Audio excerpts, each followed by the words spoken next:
Hi అండి, నమస్తే. Welcome to Sai Annapurna kitchen. ఈరోజు మనం Andhra style prawns masala curry చేసుకోబోతున్నాం అండి.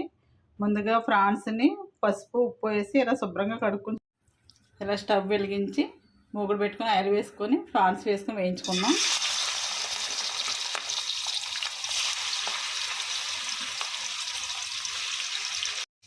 ఇలా రొయ్యలు వేగుతున్నప్పుడు కొద్దిగా పసుపు వేసుకున్నాం. పసుపు వేసుకొని బాగా కలుపుకొని వాటర్ అంతా ఇంకిపోయేంత వరకు బాగా వేయించుకోవాలండి.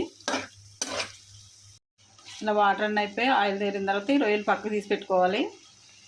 ఇదే మూకిట్లో ఇంకొంచెం ఆయిల్ వేసుకుందామండి.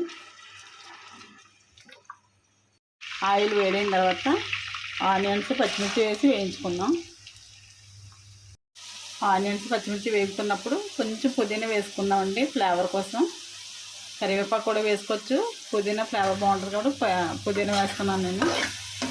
బ్రౌన్ కలర్ వచ్చేంత వరకు వేయించుకోవాలి.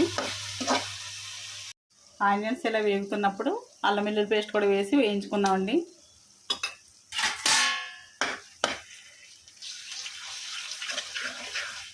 అల్లం వెల్లుల్లి పేస్ట్ కూడా ఇలా వేగిపోయిన తర్వాత పసుపు ఉప్పు కారం ధనియాల పొడి జీలకర్ర పొడి కూడా వేసేసుకొని వేయించుకోవాలండి.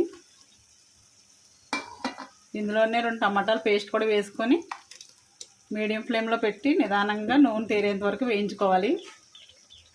ఆనియన్ మసాలా అన్నీ బాగా వేగిపోయిన తర్వాత ఆయిల్ తేరిన తర్వాత ఇందులో ఆల్రెడీ మనం వేయించుకున్నాం కదండి, ఆ రొయ్యలు వేసేసుకుందాం. వేసుకొని బాగా కలుపుకొని 10 నిమిషాలు కలుపుకొని బాగా ఉడికించుకోవాలి.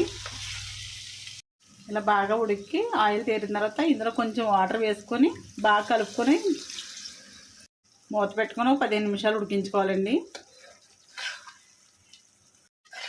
ఇలా వాటర్ అంతా ఇంకిపోయి కొంచెం దగ్గర పడి ఆయిల్ తేరిన తర్వాత స్టవ్ ఆఫ్ చేసేసుకోవాలి. ఫైనల్గా కొత్తిమీర జల్లుకుందాం. ఓకే అండి, ఫ్రాన్స్ మసాలా కర్రీ రెడీ అయిపోయింది. ఈ వీడియో కనుక నచ్చినట్లయితే లైక్ చేయండి, షేర్ చేయండి, కామెంట్ చేయండి. మా ఛానల్ని సబ్స్క్రైబ్ చేయండి. Thank you.